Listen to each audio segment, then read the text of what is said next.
sa'yo ay pumisan ang puso ko. Ang puso ko'y dumudulog sa'yo. Nagpapakumbaba, nagsusumamo, paging kapatid ko.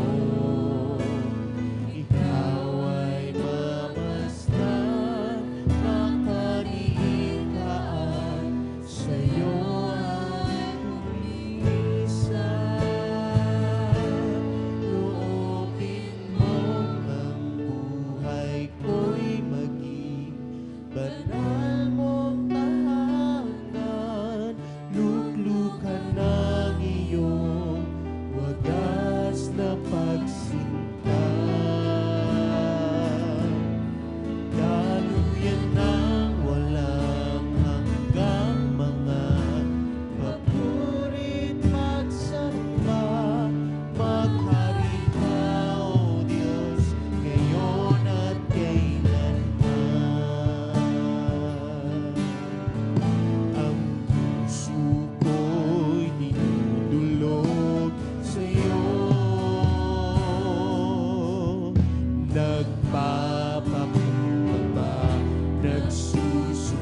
Maghari ka, Panginoon, sa aming mga puso.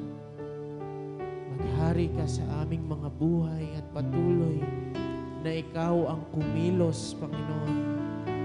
Ikaw ang manguna, Panginoon, sa aming mga buhay. Pinapaubaya namin, Panginoon, ito sa inyo. Hallelujah. Purihin ka, O Diyos. Hallelujah.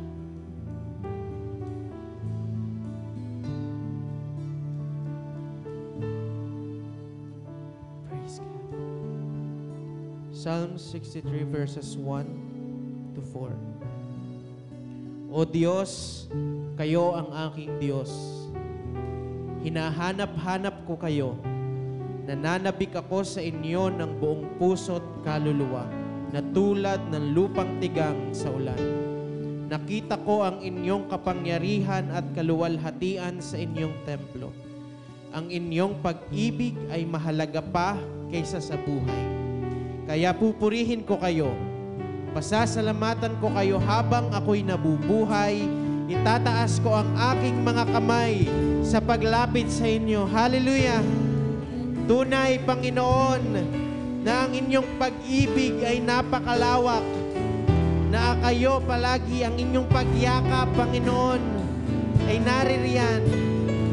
Kaya, Panginoon, sa patuloy naming paglapit sa inyo, nais pa naming maranasan ang inyong presensya. Nais naming maranasan ang kagalakan. Nais naming maranasan, Panginoon, ang pag-ibig, Panginoon, na walang katumbas. Ang pag-ibig na napakalawak na sa inyo lamang namin matatagpuan. Kaya, Panginoon, papupurihan ka namin at itataas namin ang aming mga kamay sa papuri. Hallelujah! Muli nating awitin ang loobin. Hallelujah!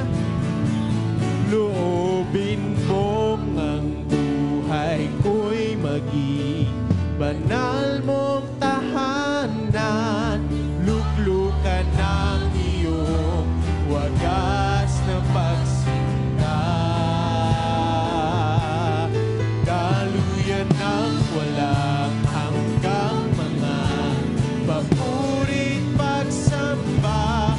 Maghari ka, O Diyos, ngayon at kailanman. Loobin mo. Yes, hayaan nyo na ito ay maging prayer natin sa Panginoon. Hallelujah! Wagas na pagsinta. Daluyan ng walang hanggang mga papuri't pagsamba. Maghari ka, O Diyos, ngayon at kailanman. Maghari ka, O Diyos, ngayon at kailanman. Maghari ka, O Diyos, ngayon at kailanman.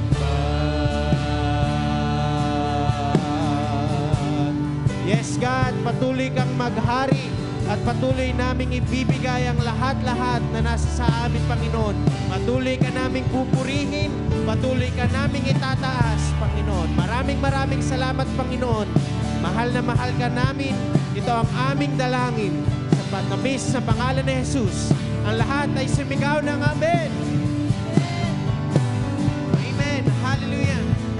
Purihin ka, Panginoon. Hallelujah. Muli po, magandang umaga.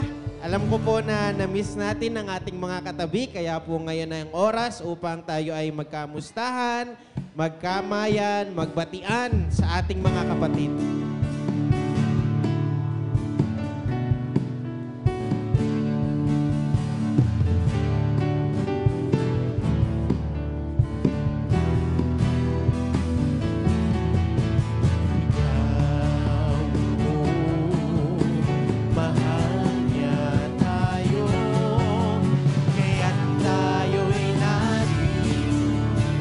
Nais niya na malaman mo na ikaw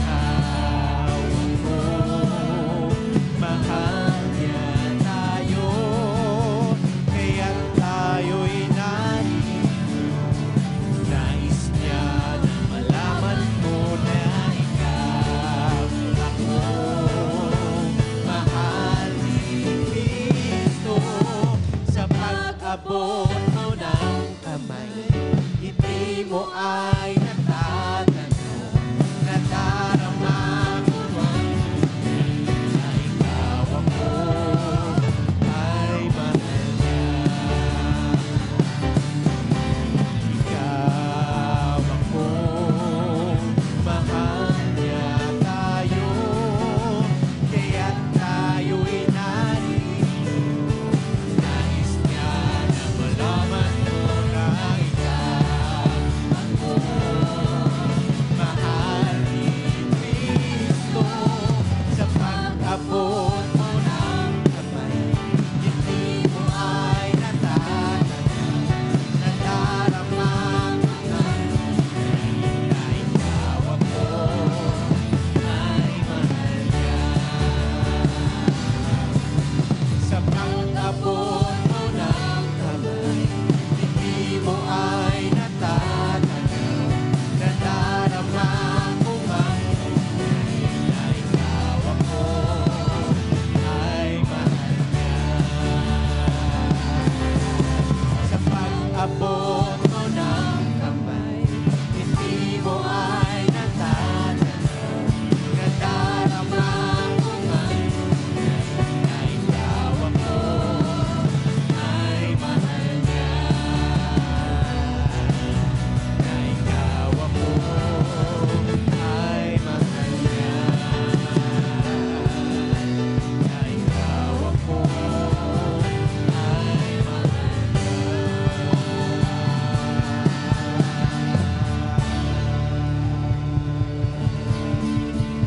Hallelujah! Church, handa na po ba tayo na purihin ang Panginoon? Amen. Ang lahat ng handa na purihin at luwalhatiin ang Panginoon ay sumigaw ng papuri sa Diyos. Hallelujah! Praise the Lord! Purihin ka ang Diyos. Hallelujah! Praise!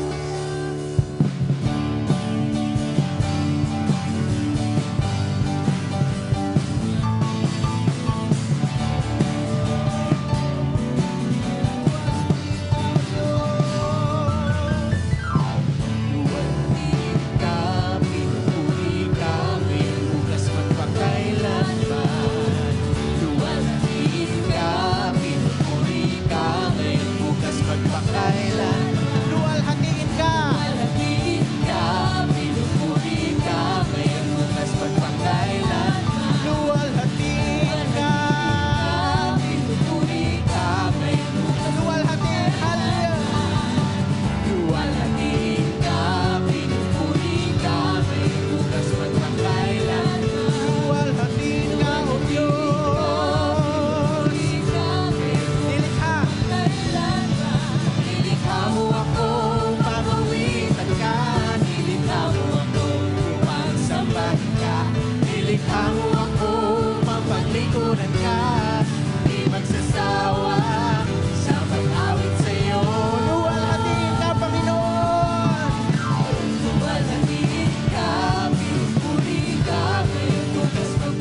Opo, Panginoon. Luluwalhatiin ka namin at papupurihan sa araw na ito. Nawa, Panginoon, sa aming mga awit, kayo ay mapapurihan namin. Kayo, Panginoon, ay mapangiti namin diyan, Panginoon, sa inyong trono, Panginoon. At nawa, Panginoon, ang mga awiting ito, ang mga tugtugang ito, ay maging mabangong sa miyo sa inyong harapan.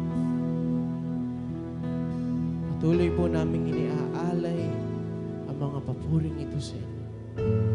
Sa inyo na aming Panginoon, na aming Diyos. Hallelujah. Purihin ka. Praise the Lord.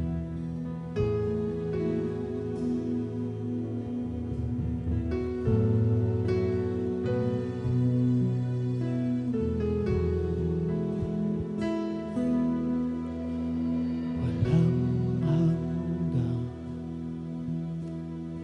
katapatan sa buhay ko'y lagi mong laan.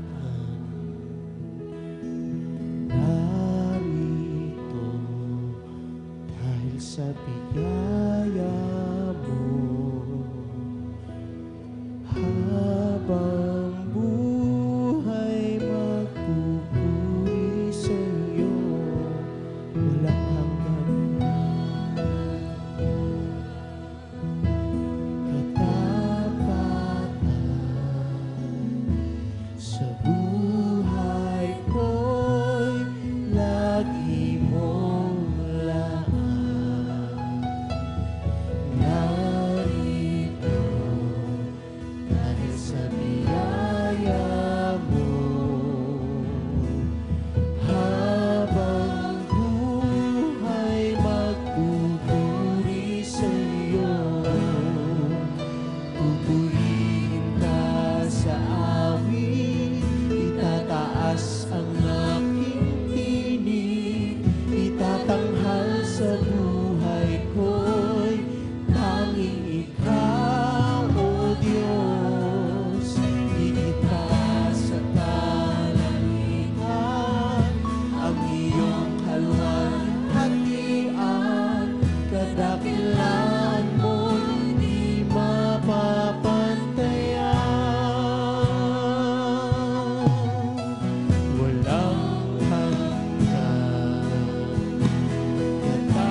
This is Christ Charismatic Fellowship International Incorporated, Sunday Service Online.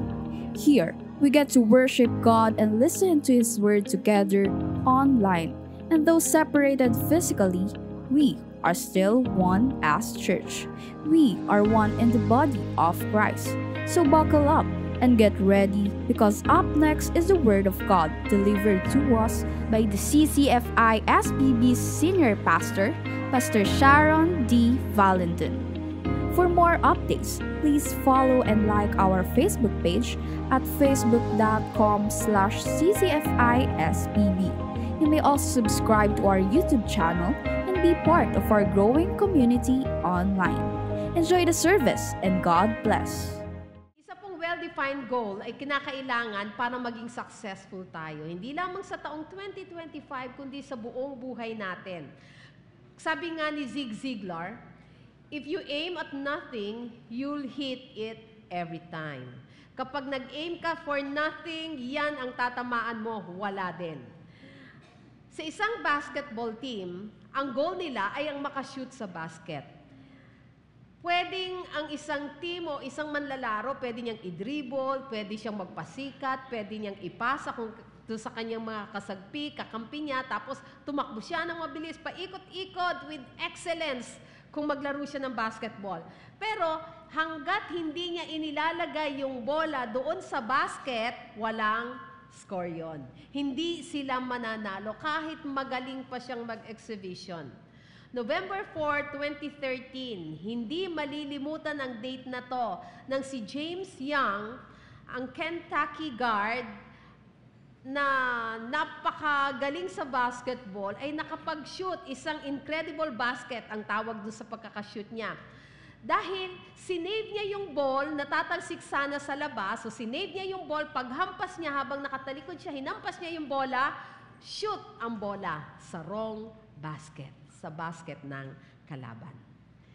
Mga kapatid, kinakailangan tama yung goal ng bawat isa sa atin kung gusto nating magtagumpay.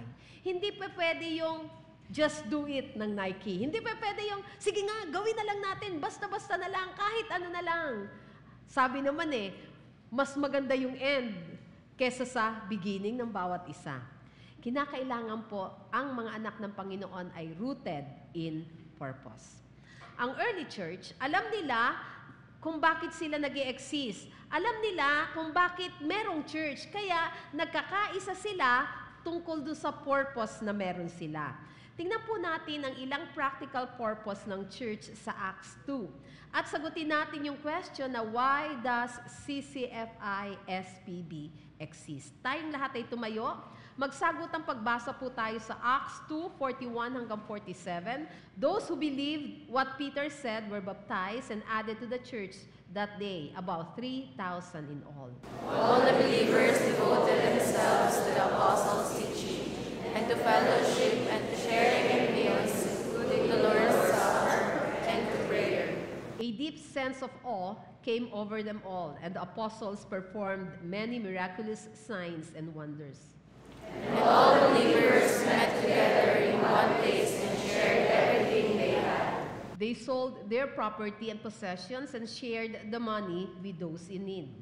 They worshiped together at the temple each day, met in homes for the Lord's Supper, and shared their meals with great joy and generosity, all the while praising God and enjoying the goodwill of all the people. And each day the Lord added to their fellowship those who were being saved. Today, alamin po natin at bigyan natin ng liwanag kung bakit nag-i-exist ang Christ Charismatic Fellowship SPB. And together, malalaman natin at tayo'y magiging rooted in this purpose. Tayo'y manalangin. Dakila at makapangyarihan naming Panginoon, sa umagang ito kami muling lumalapit sa iyo at hinihiling po namin na buksan mo ang aming mga puso, ang aming mga isipan. Ayaan mo, Panginoon, na ang iyong mga salita sa umagang ito ay hindi masawalang kabuluhan, kundi mangungusap ka sa bawat isa sa amin at nawa, O Diyos, patuloy mo kaming baguhin ng kaaya-aya sa iyong harapan. This we pray in Jesus' name. Amen and amen. Ang dami pong malalaki at naggagandahang church all over the world. Pagandahan, palakihan. At ang CCFI-SPB po ay isa na sa mga nananalangin na, Panginoon, bigyan mo na kami ng mas malaki pang church. Yung talaga namang kakasya ang iyong mga anak. Malaki at nanggagandahang churches all over the world. Brilliant architectural designs. Ang gaganda ng designs. Paglabas mo pa lang, hindi mo aakalain yung iba na church talaga. Parang hotel na sa kalakihan at sa kagandahan. Kaya lang, iilan sa mga churches ang makakasagot kung bakit sila nag-e-exist. Yung question na, bakit nga ba nag-e-exist ang isang church? Hanggat hindi po natin kayang sagutin yan, hanggat hindi natin alam yung reason kung bakit merong church dito sa San Pascual, hindi tayo magkakaroon ng magandang foundation kung hindi natin alam ang kasagutan dyan. Hindi tayo magkakaroon ng napakalakas na motivation. Walang direction yung buhay Kristiyano natin at walang pagkakaisa. Ang early church, alam po nila kung bakit sila nag-e-exist. At nagkakaisa sila doon sa purpose nila na yon. Tingnan po natin ang 5 practical purposes ng isang church. Ang una, to commune with believers. Sa verse 42 ng passage natin, ang sabi doon, all the believers devoted themselves to fellowship. And sa verse 44 it says, they met together in one place and shared everything they had. They worshiped together at the temple and met in homes. Nagkakaroon sila ng fellowship. Nagsasama-sama sila at dahil sa sobrang excited sila na makapiling ang kapatiran, araw-araw silang nagkikita-kita at nagfe-fellowship. Hindi sila nagsasawa sa isa't isa. Kung minsan kapatid, pinagsasawaan mo yung katabin mo na yan at pumipili ka ng ibang lugar, huwag mo siyang pagsasawaan kasi siya rin ang kasama mo pagdating sa langit. Pag nagsawa ka dyan, ay delikado ka. Sabi ni John F. MacArthur, isang commentary writer, fellowship is the spiritual duty of believers to stimulate each other to holiness and faithfulness. Kung gusto mong maging holy, kung gusto mong maging faithful sa Panginoon, sa paglilingkod mo, kinakailangan mong makipag-fellowship. Kasi ito ang mag-stimulate sa'yo para makapagpatuloy ka sa paglilingkod. Ang basic meaning po ng word na fellowship sa Greek, ito ay koinonia. Na ang ibig sabihin ay partnership, communion, communication, joint participation. Kaya kung hindi ka nagpa-participate, hindi ka nakikipag-fellowship.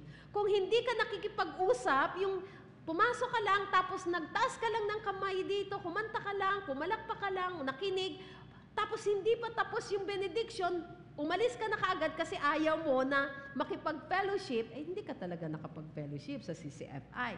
Kinakailangan makipag-commune. Merong partnership sa isa't isa. Tingnan mo ulit yung katabi mo. Willing ka ba na makipag-fellowship sa Kanya? Amen. Romans 15:26 says, ito yung mga Gentile believers ng Macedonia. Yung mga Hentil doon, walang something in common doon sa mga Jewish believers sa Jerusalem. Pero, kahit iba yung kultura nila, iba pareho yung ugali nila, iba yung kulay nila, iba lahat, pati pagkilos nila, pananalita nila, mahahalata mo kung ito'y Hudyo at ito'y Hentil. Pero kahit sila magkaiba, meron silang something in common at yun ay walang iba kundi si Jesus Christ. So verse 27, ang Macedonia, na kumukuha sila ng offering para ibigay sa mga believers sa Jerusalem. Meron na silang benevolence ministry nung panahon pa lang na yon. Nag-o-offering ang Macedonian people para ibigay sa Jerusalem. Magkakaiba sila ng kultura. Magkakaiba sila ng pananamit. Lahat-lahat magkakaiba. Pero pareho sila ng Hesukristo na kanilang pinaglilingkuran. Kaya nakikipag-fellowship sila kahit doon sa ibang church. At ang sabi po sa verse 27, they were glad to do this.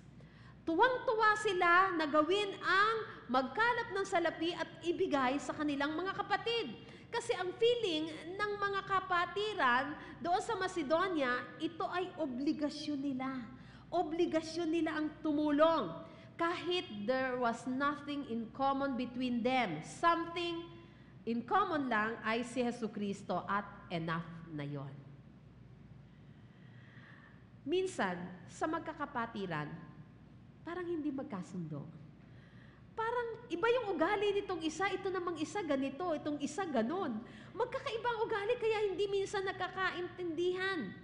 Pero alam mo ba, na kahit magkakaiba ang kultura natin, kinalakihan natin, yung isa ang ingay-ingay, yung isa ang tahimik, naiinis yung isa sa kaingayan ng isa, pero nagkakasundo tayo. Bakit?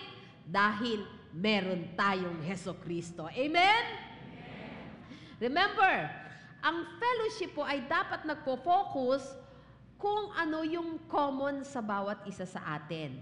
Ano yung common? Isang bagong buhay kay Kristo. Ang fellowship po, ito ay nagre-require na hindi mo dapat tinatanong kung ano yung makukuha mo dyan sa katabi mo. Hindi yung kaya niyang ibigay sa'yo. Dapat, iniisip mo, ano yung kaya kong ibigay sa kapatid kong ito? Ano ko yung kaya kong gawin para sa kanya? And that's fellowship. Yan ang unang kailangan sa church. Si Peter at saka si John, after ng Holy Spirit baptism, nagbi-minister na sila hand in hand. Si John po, tahimik na disipulo. Tahimik lang siya.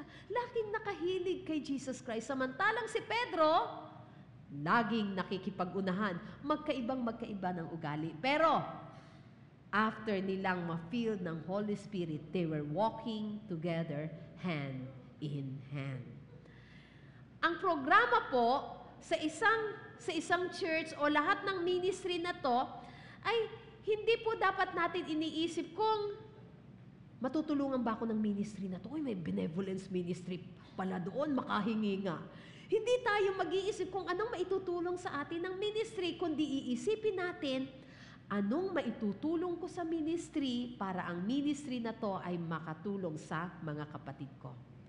Bilang mga mature Christians, hindi natin itatanong kung ano ang kaya niyang ibigay sa akin, ano yung mahihita ko dito sa fellowship na to. Instead, ang makikita mo, pagpasok mo pa lang ng fellowship, ang makikita mo na sa kapatiran, maya-maya may maitutulong ako dito sa kapatid kong ito. May maibibigay ako sa kanya. Sabi mo sa katabi mo, maya-maya ha? Bahala na kayo sa kasunod nun. Matutulungan niyo sila. Dahil yan ang tunay na ibig sabihin ng fellowship. Kung may nakikita kang mali sa church, kung ang purpose mo is to have fellowship, hindi mo pupulaan yung mali na yon, kundi ikaw ang magiging dahilan para ipanalangin yan at maalis yung anumang kapulaan sa loob ng church. Amen, church? Amen. Dahil tayo'y part ng body of Christ, kinakailangan unahin natin yung pangangailangan ng kapatid natin. Unahin natin yung pangangailangan ni kuya, ni ate, ni nanay. Lahat ng mga tao dito, una muna ang pangangailangan nila kesa sa pangangailangan natin. And I'm sure, kapag ginawa po natin ito, yung mga members na minsan ay hindi natin nakakausap kasi bakit ako tatabi dito? Hindi ko naman to kasundo. Mag-iinit lang ulo ko. Malalapitan at malalapitan mo siya dahil we have something in common and that is Jesus Christ. Alam ko po, meron tayong mga ginagawa dito sa church na meron kang hindi nagugustuhan. Meron dito, ayaw na ayaw sa malakas na palo ng drums. Dito, meron namang mga members na pagka malakas yung palo ng drums talaga namang buhay na buhay sa pag-worship. Yung iba naman ang sakit sa ulo. Yung iba talagang lumalapit sa speakers. Yan, sa likod. Talagang ilalagay pa yung tenga niya kasi gusto niya malakas. Yung iba naman, ayaw ng masyadong malakas. Alam ko po, merong pagkakaiba-iba ang bawat isa sa atin. Pero, yung maliliit na issue na yun, dapat po, kaya nating ipagpaliban. Kaya nating unawain yung kapatid natin kahit magkaiba tayo. Yun lang hindi natin pwedeng i-compromise ay ang doctrinal truth. Ano yon? Ang paggawa ng kasalanan, ang mga doktrina sa banal na kasulatan, ang mga pinapaniwalaan nating katuruan ng banal na kasulatan. Pero kapag yan naman ay mga small things lang, pag-uugali lang ni kapatid, kaya mong pagbigyan. Kaya mong palampasin. Amen? Bakit? Dahil lumalago tayong mga Kristiyano. Kaya mong palampasin ang maliliit na bagay to keep the peace and unity in the church. Sabihin mo sa katabi mo, kaya nga kasundo kita. Philippians 2:3-5 says, don't be selfish. Don't try to impress others. Be humble, thinking of others as better than yourselves. Don't look out only for your own interest, but take an interest in others too. You must have the same attitude that Christ Jesus had. Kung magkakaroon lamang po tayo ng true fellowship with one another, dahil tayo'y part of the body of Christ, napaka-importante po na maging involved sa buhay ng bawat isa. Involved sa bawat isa kasi gusto mo unahin siya kesa sa sarili mo. Commune with your sibling. You have to engage. Sabihin nyo nga, engage. Engage. Yan po ang unang dapat na meron ang loob ng church. Pangalawa, we have to cultivate the saved. Verse 42 says, all the believers devoted themselves to the apostles' teaching. Ito po ay ang pag-aaral ng salita ng Panginoon, pag-aaral ng doktrina, pag-memorize ng mga Bible verses. Matututo ka na mag-share ng pananampalataya mo. Matututo ka kung paano yung tamang pagbabasa ng Bible at pag-aaral nito. Matututo ka ng mga basic ng Christian life. Hindi ka kontento sa simpleng baby ka na lang at nanatili ka ng babying Kristiyano. Ito po ang tinatawag na discipleship. Sabihin nyo nga, educate. Educate. Hindi lang tayo mag-engage, kundi i-educate natin ang ating mga sarili, kaya ka pumupunta sa loob ng church. Tungkol ito sa paglago sa Panginoon. Magiging katulad tayo at kamukha ng ating Panginoon. Ang sabi doon, the believers devoted themselves. Deboto sila. Pero alam niyo po ba, sila ay napaka-deboto to that point na uma-attend sila araw-araw. Hindi sila nalilate. Sa New Testament nga, kung mag-preach, sina Pablo umaabot ng magdamag. Nagsisimula ng gabi, madaling araw na hindi pa tapos ng pagpipreach. Pero hindi sila nagsasawa.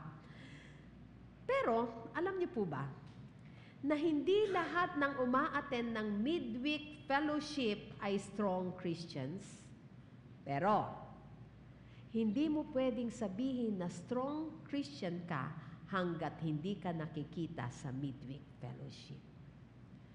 Kaya umattend tayo ng discipleship, umattend tayo ng prayer meeting. Umattend tayo sa church kahit midweek fellowship at huwag tayong malilate sa umaga ng Sunday. Amen?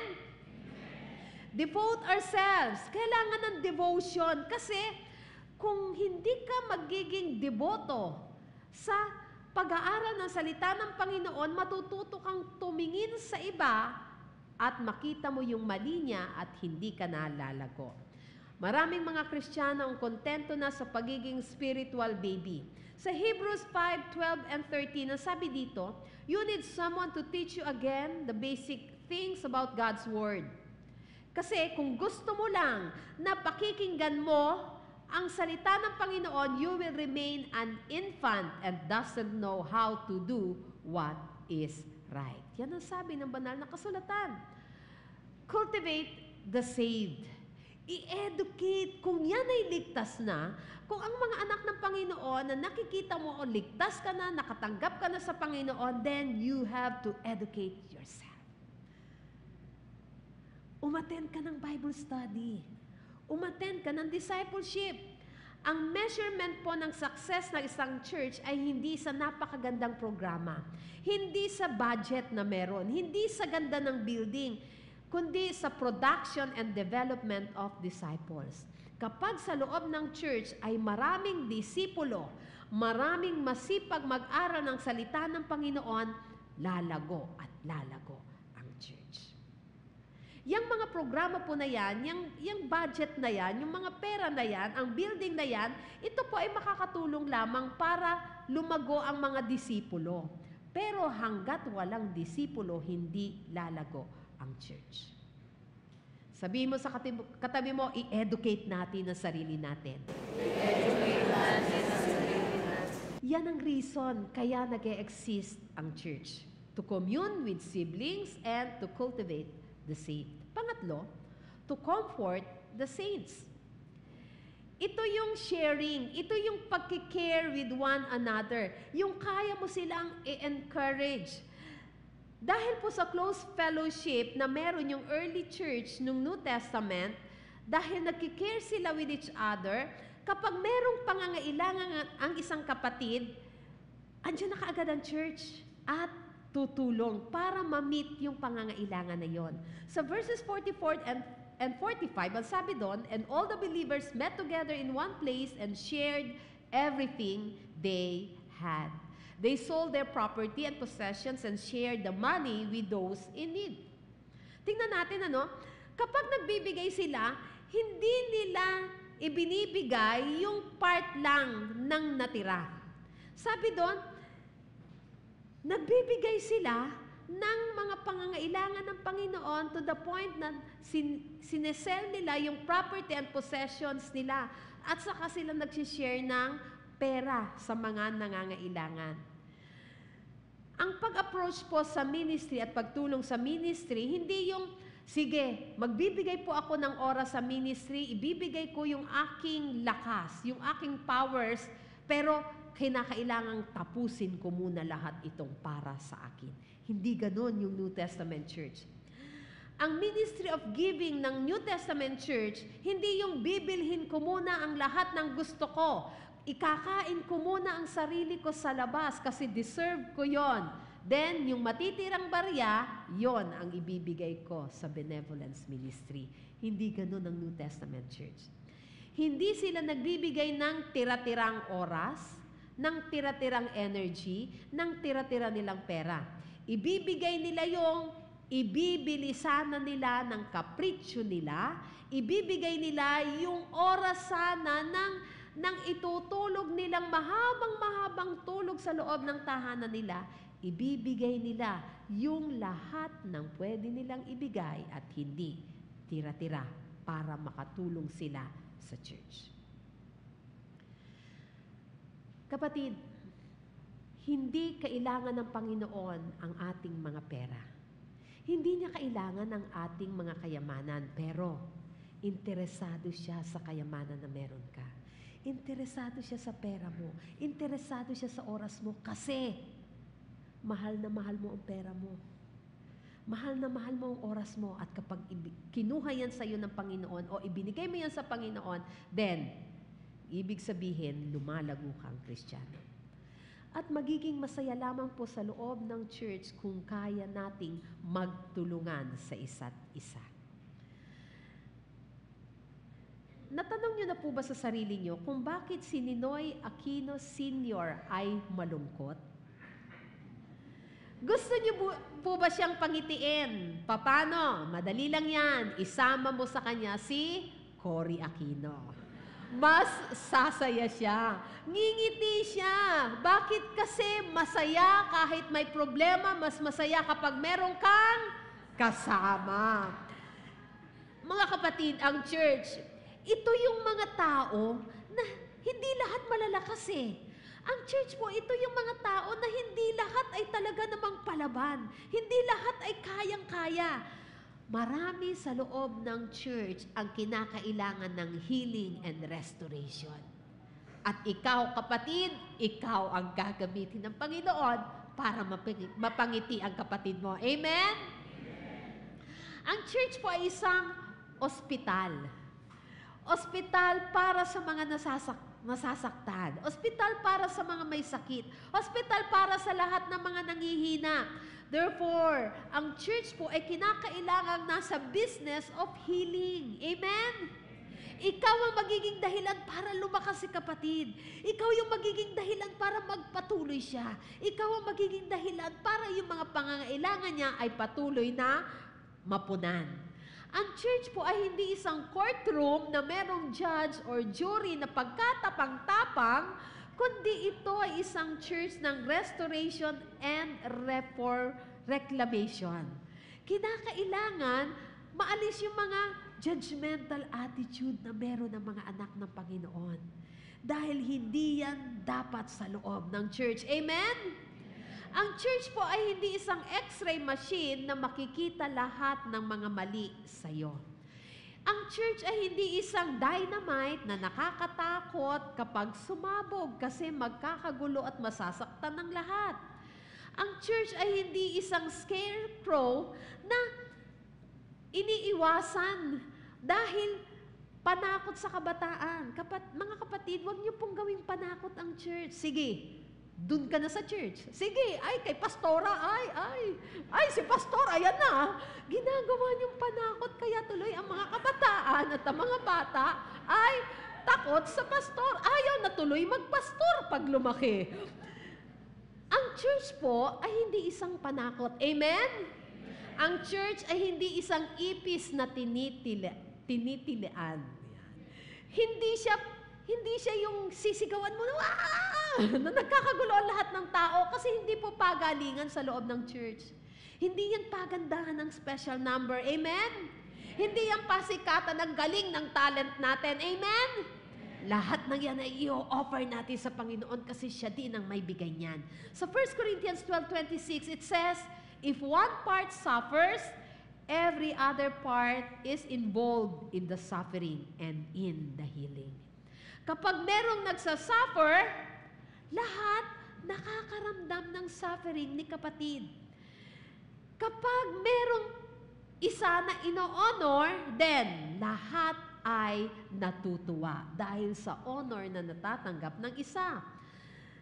Kaya po si Paul, ina-explain niya sa atin dito sa 1 Corinthians na kinakailangan nating makipag-commune sa ating mga siblings para makipag-connect tayo sa kanila frequently. Mas matagal mong kasama, mas madalas mong kasama, mas makikilala mo sila.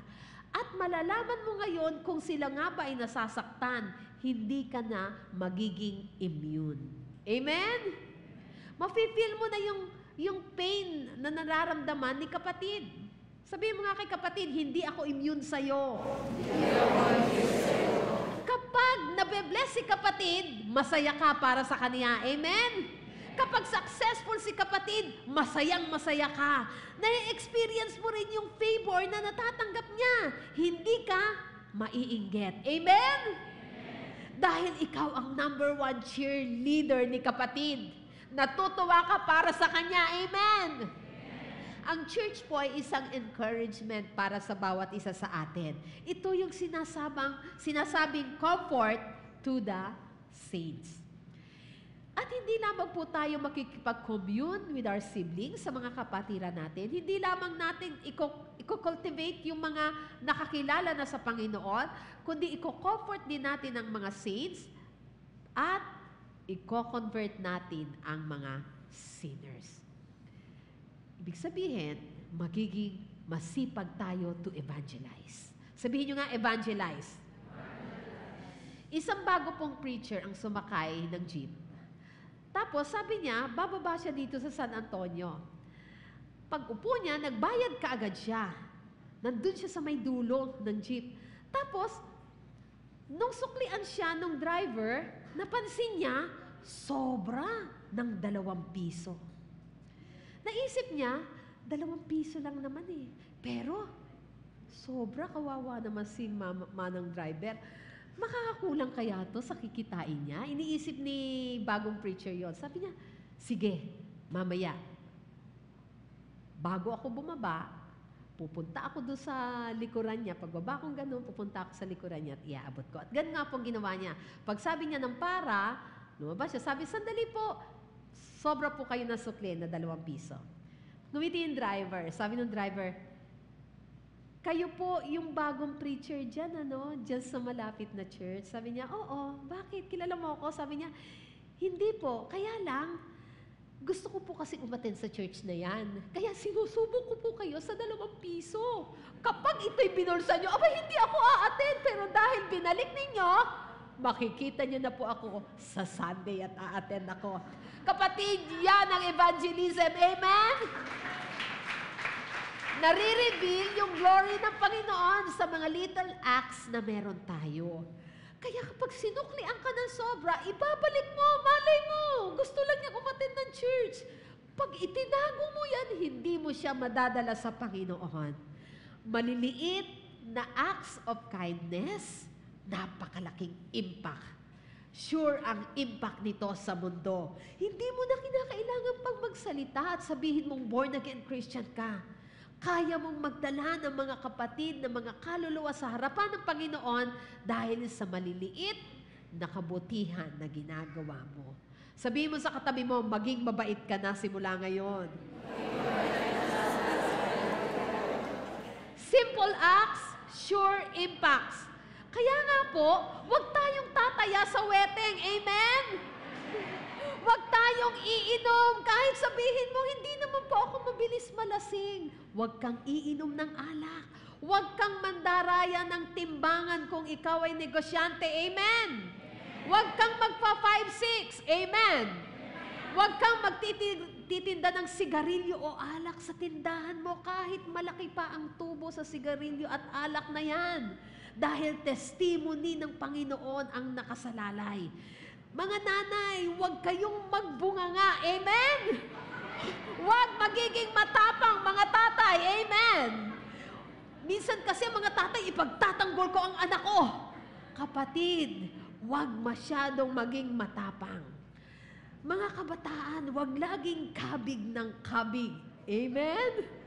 Huwag tayong maging chismosa. Huwag tayong yung feeling star na kailangan tayong pinaglilingkuran.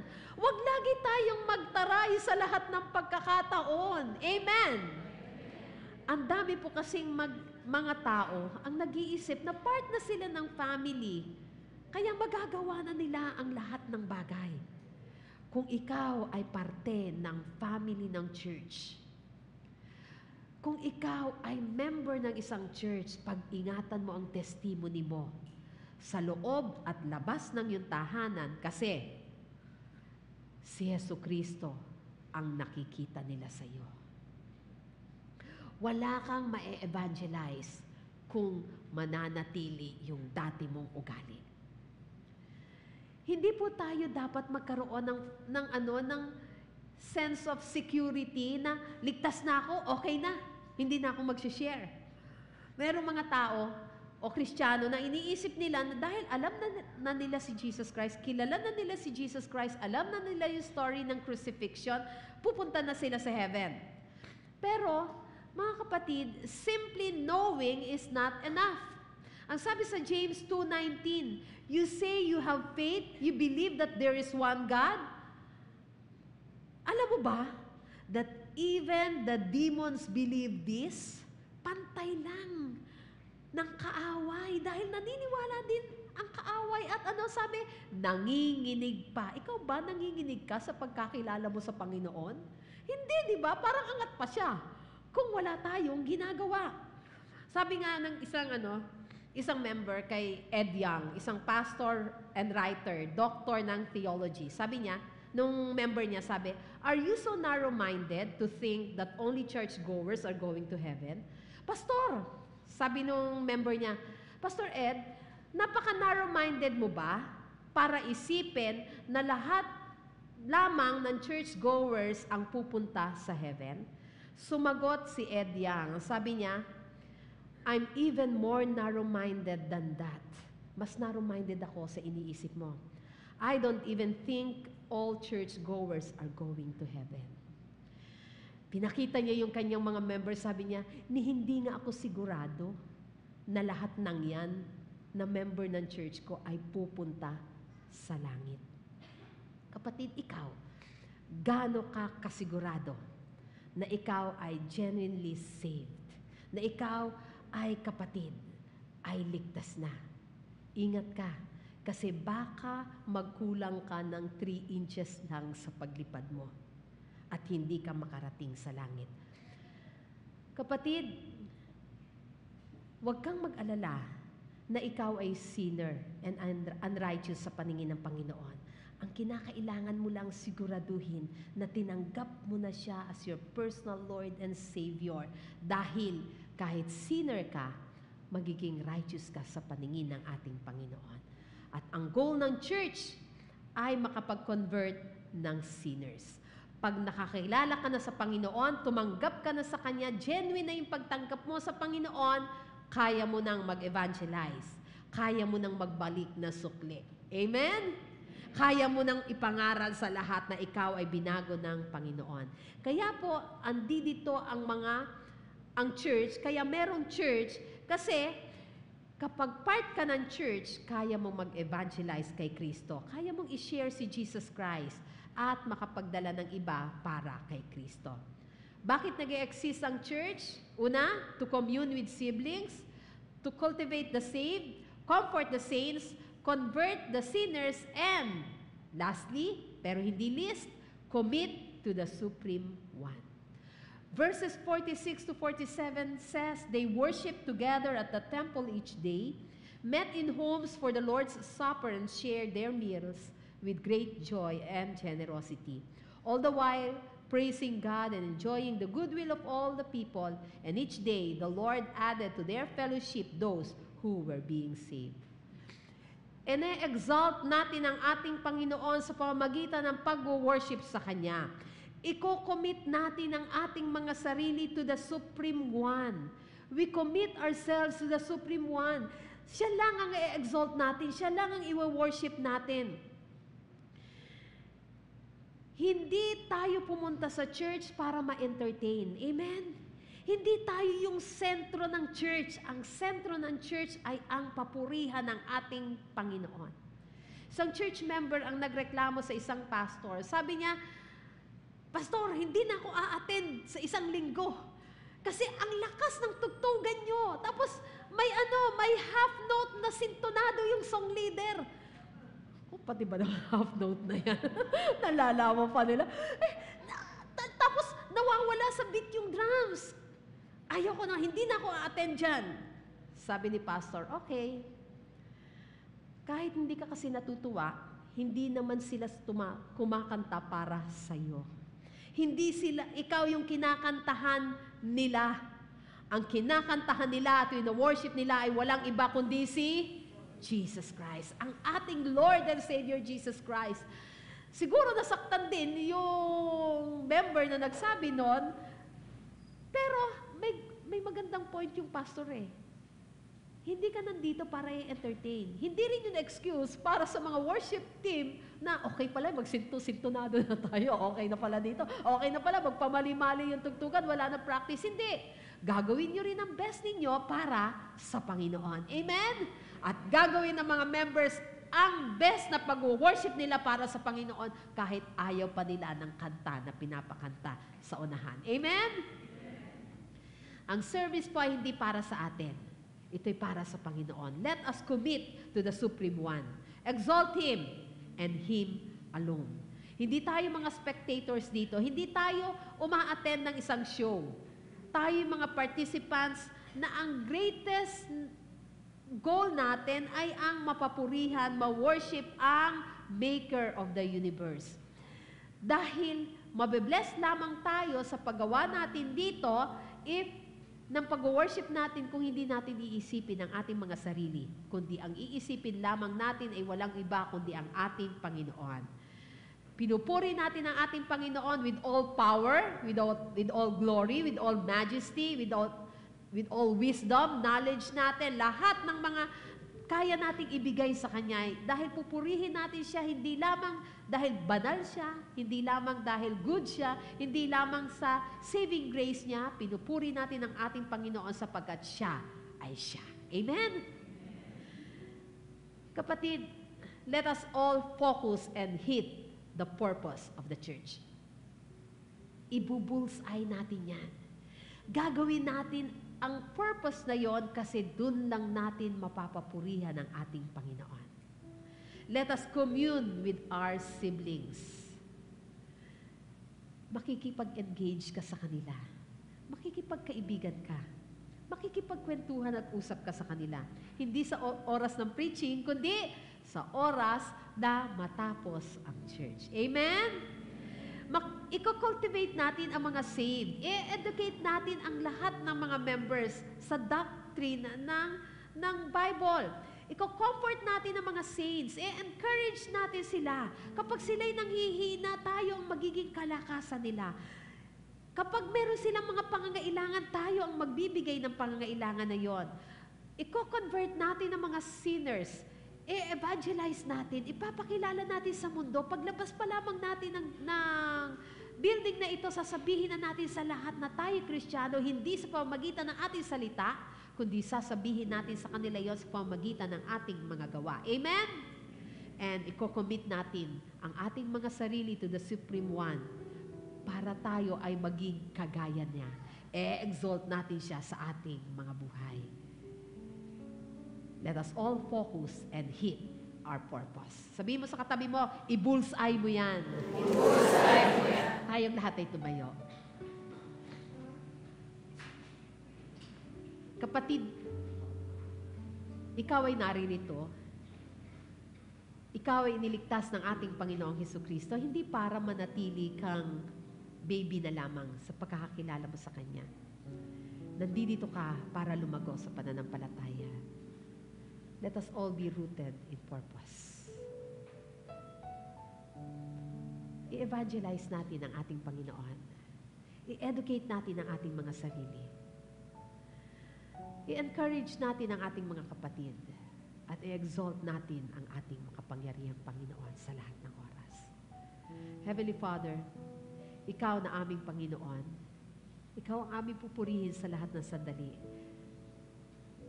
Ito po yung purpose namin, Panginoon. Ito yung purpose ng church. Ang ma-exalt ang pangalan mo sa lahat ng pagkakataon. Hindi lang dito sa loob ng building na ito, Panginoon. Lalong-lalo na paglabas namin. Lalong-lalo na sa loob ng tahanan namin, Panginoon. Meron mang nakakita o wala, pangalan mo ang i-glorify namin. Heavenly Father, tulungan mo kami na wag naman ang sarili namin ang iisipin namin palagi, kundi isipin namin ang aming mga kapatid. Isipin namin kung kamusta na nga ba sila. Isipin namin kung sa tuwing nanghihina sila, kami yung magiging kalakasan nila, Panginoon. At tulutan mo po, Panginoon, na ang bawat isa sa amin ay magmahalan at magkaisa, magkasundo. Kahit iba't iba kami ng family na kinalakihan, kahit iba't iba kami ng paniniwala, iba't iba kami, Panginoon, ng way of thinking, iba't iba kami, Panginoon, ng kultura na kinalakihan at pinaniniwalaan. Magkakasundo kami, magmamahalan kami, dahil meron kaming Kristo sa buhay namin. And enough na yon, O God, para kami magkasundo, para kami ay magmahalan.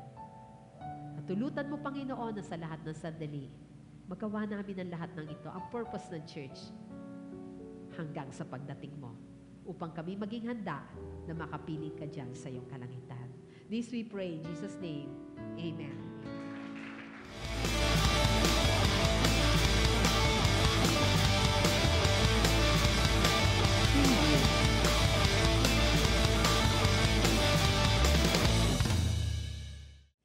Rooted in purpose. At ang pagbibigay po ng ating tithes and offering, yan po ay isa sa purpose kung bakit tayo po ay naririto sa church. Hindi lang para tayo ay sumamba, umawit, makasama ang ating mga kapatid, maging masaya, kundi isa din po ang pagbibigay ng ating tithes and offering na purpose po ng ating iglesia. Babasahin ko po sa inyo ang Marcos 12:41 to 44. Sabi po dito, ang kaloob ng babaeng balo. Umupo si Jesus sa tapat ng hulugan ng mga kaloob doon sa templo at pinagmasdan ang mga taong naghuhulog ng salapi. Maraming mayayamang naghulog ng malalaking halaga. Lumapit naman ang isang babaeng balo at naghulog ng 2 kusing na katumbas ng isang pera. Tinawag ni Jesus ang kanyang mga alagad at kanyang sinabi, "Sinasabi ko sa inyo, ang dukhang balong iyon ay naghulog ng higit sa kanilang lahat. Sapagkat ang iba'y nagkaloob ng bahagi lamang ng hindi na nila kailangan. Ngunit ibinigay ng balong ito na dukhang-dukha ang buo niyang ikabubuhay." So sinasabi po sa atin ng mga talatang ito, una, ang pagiging isang tunay na disipulo ay willing na ibigay ang lahat na meron siya kahit ang buong kabuhayan niya. Sapagkat ang tunay na sakripisyo at pag-aalay ay nangangahulugan ng pagbibigay at pag-aalay sa Panginoon. Pangalawa, nakikita ng Diyos ang ating puso, hindi ang handog. Sa pagmamasid ng Panginoon, nakita niya ang ginawa ng babaeng balo, na may pinakamaliit o pinakamababang halaga na ibinigay. Hindi tiningnan ng Lord ang halaga o amount ng ibinibigay mo. Kung yun talaga ang ikapu mo, ang tinitingnan niya ay ang puso mo kung paano mo ito ibinibigay sa Diyos. Kaya hindi po lang tayo nagbibigay ng tithes dahil, sabi doon sa lagi nang natayo sa unahan, pagka tithes and offering, ibigay daw ang ikapu kasi babalik daw yun ng maraming beses. Totoo po yun, pero hindi po yun yung puso natin. Huwag nating ilagay-lagay doon sa atin kung ano matatanggap natin. Ilagay po natin sa puso natin kung ano yung kaya nating ibigay sa Diyos. Hindi po yung kung ano yung tatanggapin natin sa Diyos. Ano po? Kasi iniaalay po ng Lord ng puso natin. Kung ang puso natin ay hindi tama, baka po kayo ay manghina kung hindi ninyo makuha o hindi maibigay sa inyo ng Diyos yung ina-expect ninyo na babalik. Kaya dapat po, maging maayos yung puso natin katulad ng babaeng balo na ito sa pagbibigay. Ano po? Pangatlo, nais ng Diyos na magtiwala tayo sa Kanya. Nung sandaling iyon na inilagay ng babaeng balo na ito ang lahat ng meron siya, nakita ng Diyos ang napakalaking pananampalataya niya. Dahil nagawa niyang ibigay ang huling pera niya na yun na lamang ang meron siya. Galing ano po, sana po tayo din ganon. Halos madalas po o marahil ang dahilan kung bakit ang pagbibigay po ay mahirap para sa iba. Dahil andoon po yung agam-agam na baka sila ay magkulang sa kanilang mga gastusin at pangangailangan. Na baka bukas, wala na siyang panggastos. Sino ang magbibigay sa kanya? Kasi yun po lagi ang mindset ng tao, pag ibinigay ko, paano kami bukas? Diga po. Lagi ang isip ng tao, maigi sila, maraming pera, paano naman kami? So yun lagi yung mindset ng tao na sinasabi nga, wag yun. Kasi ang Diyos ang bahala. Ano po? Kaya wag po tayong mag-alinlangan at alisin po natin yung takot na baka po tayo ay magkulang sa ating mga pangangailangan. Dahil ang nais po ng Diyos ay magtiwala po tayo sa Kanya at kung magagawa natin na ipagkatiwala ang ating ikapo, never po tayong mawawalan kung magbibigay tayo para sa ating Lord. Magtiwala po tayo sa Kanya, ang nais po ng Panginoon. Pang-apat po, pinupuri ng Diyos ang nagbibigay na may pananampalataya. Ang babaeng balo po, kung titingnan sa kwento, siya dapat po yung humihingi ng tulong. Kasi nga po, sabi doon, dukhang-dukha. Diga po. Pero, nagawa niyang ibigay ang huling pera niya. Maaaring ang halaga po ng pera niya ay baliwala kasi nga 2 kusing. Magkano lang po yung 2 kusing sa panahon ngayon? Pero siguro po nung panahon nila malaki po yun. Pero baliwala pa rin yung halaga ng 2 kusing noon. Pero ibinigay po niya ito na may pananampalataya. Na magagamit po ito ng Diyos. Tamo po ang ganda ng kanyang puso, ang isip niya, kahit ito'y 2 kusing lang, magagamit ito ng Diyos. Ano po, hindi yung, 2 kusing, anhin naman nila ari. Diga po, So yun yung puso ng babaeng balo. At talagang ang kanyang, masasabi ko po na, ang babaeng balo na ito ay talagang rooted in purpose. Ano po? Kaya mga kapatid, sa katotohanan, sa tuwing magbibigay tayo sa Panginoon na merong pagtitiwala at pagmamahal, ang ginagawa natin ay nagbibigay ngiti sa Panginoon. Hindi mahalaga sa Diyos kung gaano kalaki o kaliit ang iyong tithes. Ang mahalaga, ibinibigay natin ito sa Kanya na nandoon yung pagtitiwala at pagmamahal natin sa Kanya. Tayo po ay magbigay.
Salamat, Lord, sa mga salaping ito, O Diyos, na bigay ng iyong mga anak. Salamat po, Ama ng walang hanggan. Dalangin namin, Ama, na ang puso namin, Lord, ay maging katulad ng babaeng balo, Panginoon, na nabanggit sa Biblia, Panginoon, na handang sumunod sa iyo, Lord God, na handang ibigay ang lahat, anuman meron kami, Panginoon.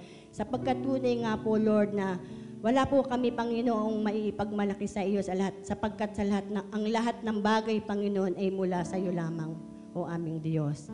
Dalangin namin, Lord, na tulungan mo kami na patuloy na maging tapat, Lord, sa aming pagbibigay sa iyo, aming Ama. Dalangin din namin, Lord God, na tulungan mo kami, Panginoon, na patuloy na makasunod, Panginoon, sa nais mo, aming Diyos. Salamat po, Ama ng walang hanggan. Dinadalangin din namin sa iyo, Panginoon, ang mga salaping ito. Kalugdan mo nawa ito, Panginoon, maging mabagong samuyo ito sa iyo, Lord God, at magamit mo nga po, Panginoon, ayon sa nais mo, Panginoon. Knowledge and wisdom, Lord, ang ipagkaloob mo sa mga nag-handle, Panginoon, ng mga salaping ito, Panginoon. Salamat po, Ama, ang papurit pagsambay tanging sa iyo lamang, sa tanging pangalan ng Panginoong Jesus. Amen. Ngayon naman po ay dadako po tayo sa pagpipray po ng ating po mga kapatiran na nagdiriwang ng kanilang birthday ngayong buwan po ng January. At ganon din po yung mga kapatid po natin na may nagdiriwang din ng kanilang wedding anniversary. Tinatawagan ko po kayo dito po sa harapan, pagpipray po ang mga kapatid po natin na may kaarawan. Tinatawagan ko na si Nanay pa niya dahil alam ko po birthday po niya kasabay ng birthday ng Batangas. Praise God.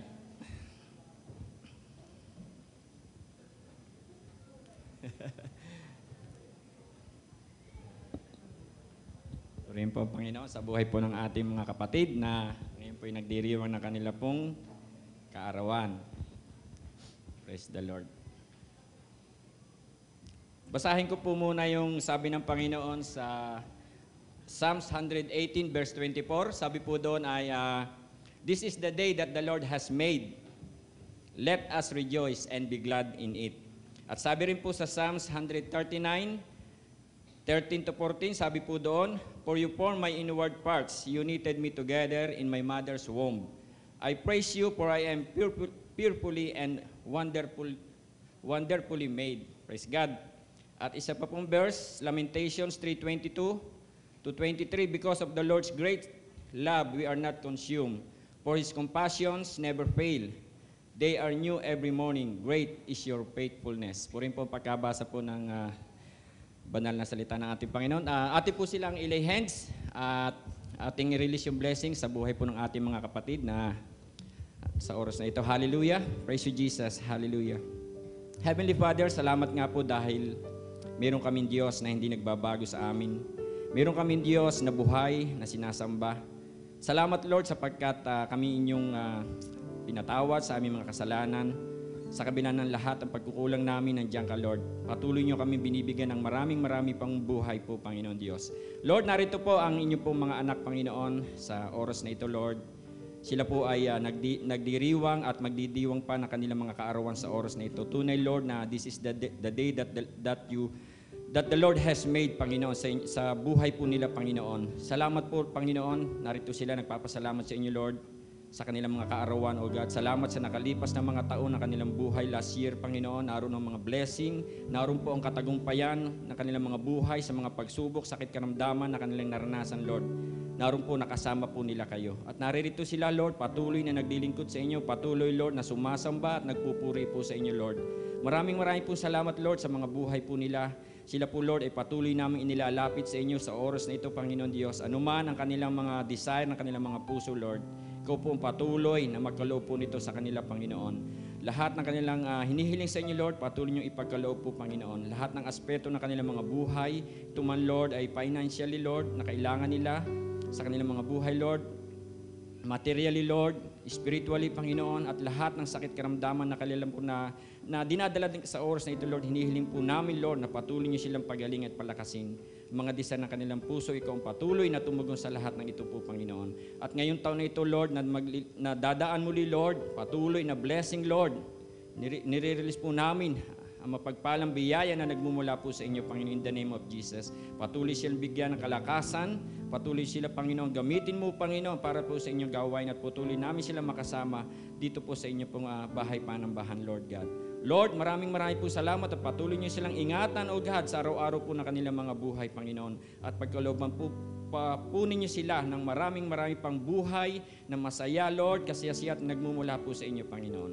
Lord, salamat po. At wala na po kung may babalik, kundi patuloy namin kayong purihin, sambahin, dakilain, O God, sa Espiritu at katotohanan. Ito pong aming dalangin. In Jesus' mighty name we pray. Amen. Muli po nating palakpakan ng Diyos. Hallelujah! Tayo ngayon ay sisigaw sa galak at papupurihan natin ang ating Panginoon. Amen! Amen! Amen! Hallelujah! Praise!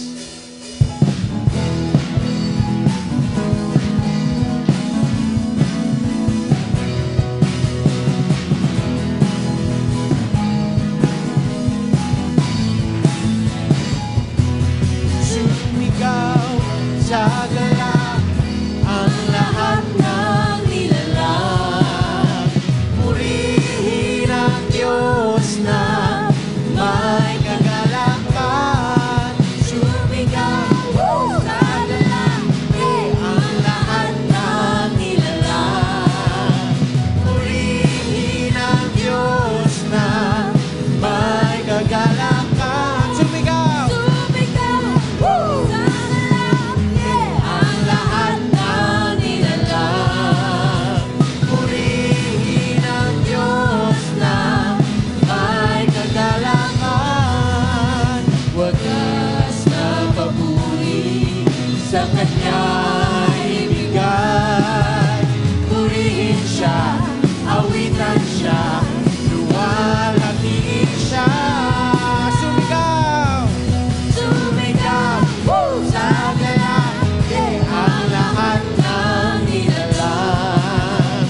Purihin ang Diyos na may kagalakan. Sumigaw sa galak ang lahat ng nilalang. Purihin ang Diyos na may kagalakan. Wagas na papuri sa Kanya'y ibigay.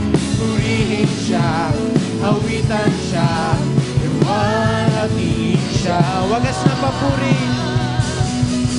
Wagas na papuri sa Kanya'y ibigay. Purihin siya, awitan siya, luwalhatiin siya. Sumigaw sa galak! Sumigaw sa galak ang lahat ng nilalang. Purihin ang Diyos na may kagalakan. Sumigaw ang lahat ng nilalang.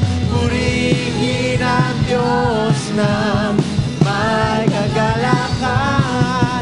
Sumigaw sa galak. Sumigaw, sumigaw sa galak. Sumigaw sa galak. Sumigaw sa galak ang lahat ng